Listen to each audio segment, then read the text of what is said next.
कल तू मैनू एक तरीका दसिया सी कि हवाले कित्थों लै आंदे जे। सारी रात मैनू नींद नहीं आई।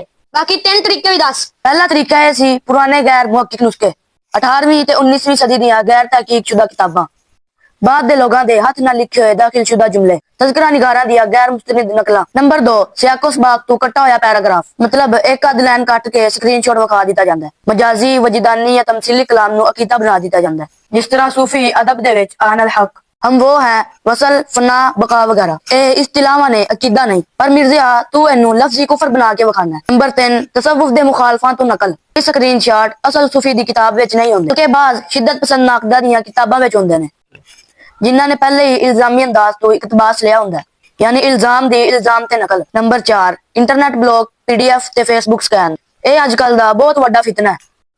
नामालूम वेबसाइट ते खुद साख्ता पीडीएफ, सोशल मीडिया स्कैन शुदा सफे, ना नाशिर मालूम, ना मुहक्किक मालूम, ना एडिशन मालूम। ले सांभ, हुण मैं तेनू 4 सवाल करांगा। पहला, किताब दा मुहक्किक कौन है? पता नहीं। नंबर 2 एडिशन केड़ा है? पता नहीं। नंबर 3 असल मखतूता कित्थे? पता नहीं। नंबर 4 दूसरे मुहक्किकीन ने इनू कबूल किया या रद्द किया? पता नहीं।